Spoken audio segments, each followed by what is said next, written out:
People used to think of deserts as extremely hostile environments, a place you'd be banished to as a punishment, but not anymore.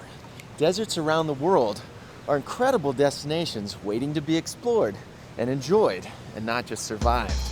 In fact, I'm in the middle of a desert right now. I guess you could say I'm in the desert, Southern California style. I'm just 2 hours outside of Los Angeles in one of the hottest, driest places on Earth, and I'm about I head to a desert famed for swinging times, fabulous Palm Springs in the heart of Coachella Valley. In the 1950s and 60s, a special kind of architecture style blossomed in this desert city. Now, people flock here to celebrate all things mid-century modern. I met author and mid-century modern expert Michael Stern at one of his favorite examples of the look, a vacation pad built by none other than Frank Sinatra. So if you want to get immersed in this mid-century modern feel, you can come right here to Palm Springs. You'll see it everywhere. This is the place to come. If you're into mid-century modernism, this is the mecca of it. It's still very much alive, isn't it? Absolutely. I mean, you could get modern clothes, you can get mid-century modern cars, mid-century modern fashions, mid-century modern restaurants, mid-century modern food, and a lot of people who were here in the middle of the century, in fact, are here. So it's very much part of the culture of Palm Springs. In fact, you can rent some of the most famous mid-century modern houses in all of Palm Springs. This one here. This house, you can rent it, live it, you can be Frank for the time you're here.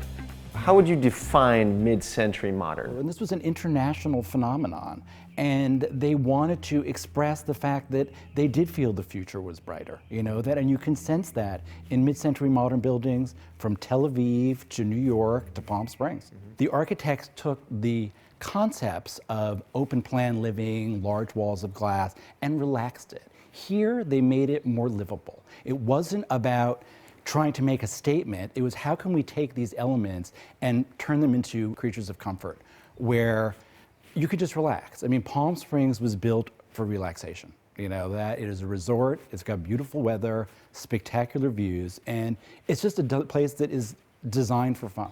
Also, this was a second home place for a lot of people. Absolutely, and that gave the architects license to be very creative because people's expectations and desires for a second home are very different from a primary residence. And people basically sort of went with it. It's Palm Springs, it's kicky, it's party, we'll do modern. It doesn't have to be a former home of someone rich and famous.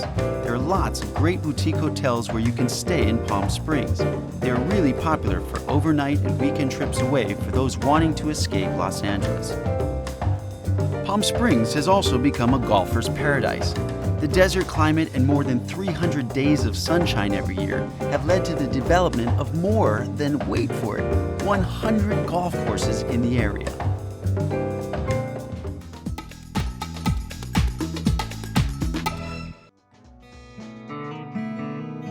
An open Jeep and a seasoned guide like Tom Covey is one great way to start a trip into the protected desert preserve of Indian Canyons just outside of Palm Springs.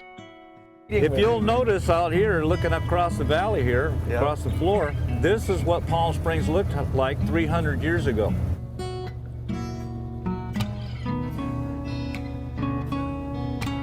We're going through the mountain. Woohoo! There are more than 100 miles of trails along streams, ancient palm groves, and up into rocky canyons. A good starting point is the trading post at the top of Palm Canyon. It's considered the world's largest California fan palm oasis.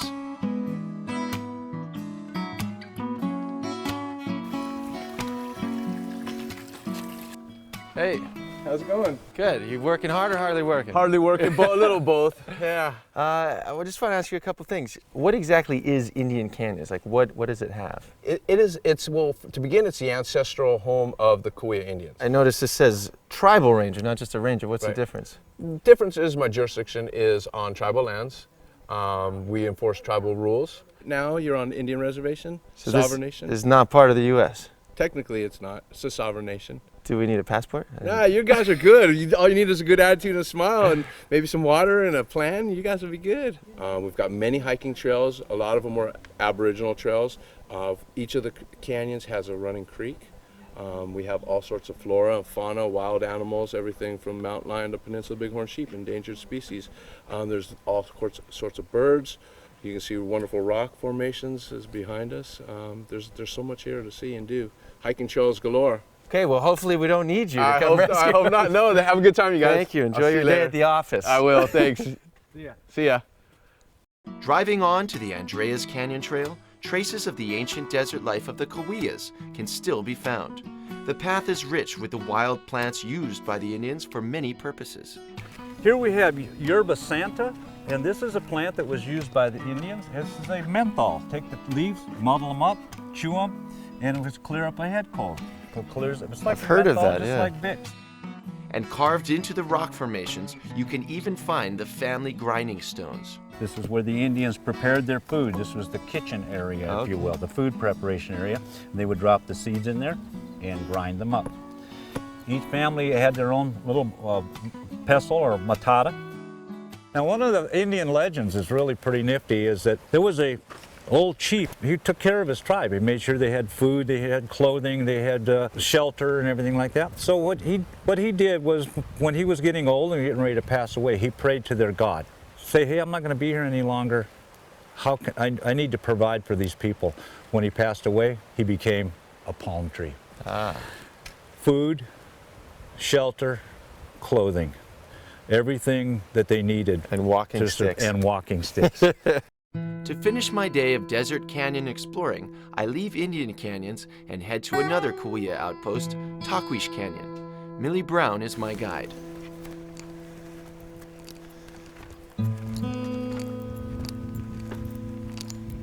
So what is your connection to this place? Well, the Agua Caliente used to live in these canyons. And you're part of that tribe? Yes, I'm part of that tribe. We're a band of the Cahuilla Indians. And They that's, used to live in here? yes, they used to live in the canyons. There's several of the canyons they used to live in, and this is one of them. And this is a spiritual canyon because their legends come out of here. What's your favorite legend up here? Taquish, which the canyon's named after. Who's Taquish? Well, he was an spirit that was evil. He used to kidnap young maidens and bring them up here into the mountains and keep them up here. The rugged 2-mile loop trail leads up to a waterfall steeped in legend and spiritual significance. This is pretty. And here's the waterfall. Oh, gorgeous. Wow, that's beautiful. I love the color of the water. It's like a really aqua clear. Well, I know it's called Taquish, which is this evil spirit, but I gotta say, this feels lovely here. Yes. It's very peaceful, and I mean, I feel protected, you know, it's nice.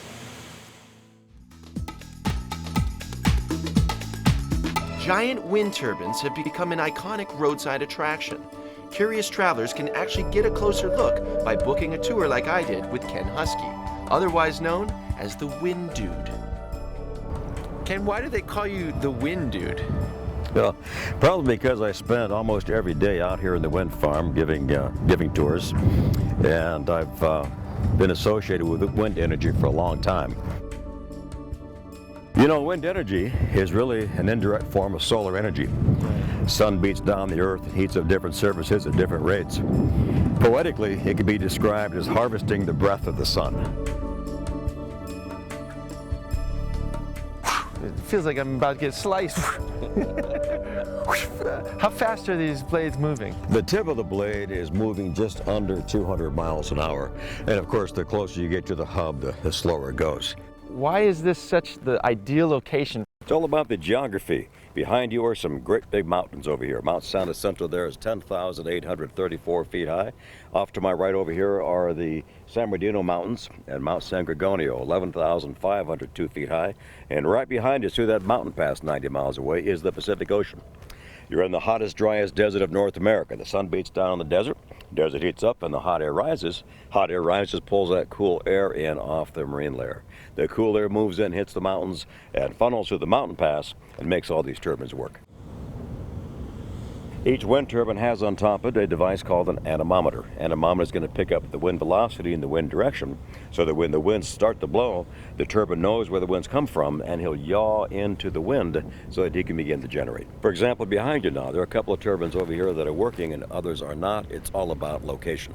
How much energy does each one bring in? Well, we have out here 5 generations of turbines, 31 different types of machines, so they're all different sizes. So each one of these can serve roughly 900 typical Southern California households. So that's who's taking advantage of all this energy, is Southern California homes. Well, the energy goes onto the grid. Right now in Southern California, we're getting 4.7% of our electricity for wind energy. Nationwide, 2.5%. Is there ever a day where we could get 100% from wind? The highest amount of wind generation has been achieved so far as in Spain. They were at 80% at one point. So we're not anywhere near that close right now. The Department of Energy hopes to get 20% of our electricity from wind energy by the year 2030. Does that mean putting up more turbines? Absolutely. Yeah. Now, how do people feel about that? Because it's somewhat of a controversy as to the aesthetics of it. Surveys have been done by the American Wind Energy Association, and they show that the majority of Americans are in favor of wind energy, particularly when the choice is wind energy versus a belching smokestack from a coal plant, for example. These are the biggest ones we have out here, 410 feet high. These are quite majestic, aren't they? These are $6 million each. The blades on these are 144 feet long. They weigh 8.5 tons each. How soon before they pay for themselves? Well, it depends on capacity factors, but 4 to 7 years is a good range. Have to be a former home of someone rich and famous. There are lots of great boutique hotels to stay in Palm Springs. They are really... At its entrance, check out Pioneer Town, built as a movie set back in 1946 by Western actor Roy Rogers. It features a Western-style bank, jailhouse, and saloon. There are a lot of old ghost town ruins in the desert of Southern California, and although it was originally a movie set, Pioneer Town gives an insight into what life was like in the Old West. Finally, to Joshua Tree, a favored destination for Indian tribes, then gold miners and cattlemen, and most recently, for those wanting to get away from it all. Rock and rollers U2 named one of their most famous albums after the iconic tree.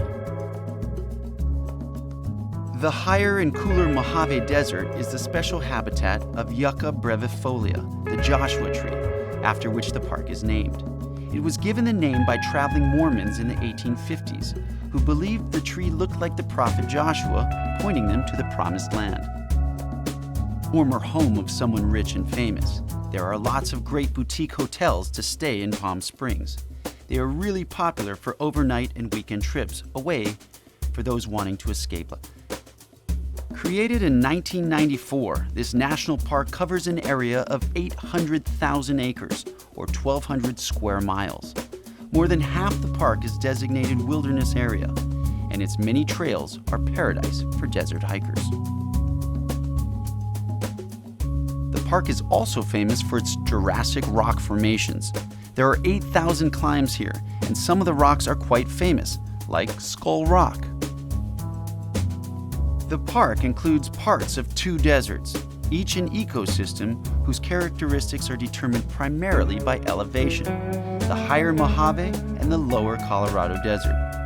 The Little San Bernardino Mountains run through the southwest edge of the park. In Palm Springs, they are really popular for overnight and week. There's a world of possibilities waiting to be explored in one of the last truly wild corners of the earth. But whatever desert you pick, make sure you have lots of water, lots of sunscreen, and a local guide. Words to live by on any journey. In fact, I'm gonna be taking my own advice on my next Global LA outing. See you then, if I make it out of here alive.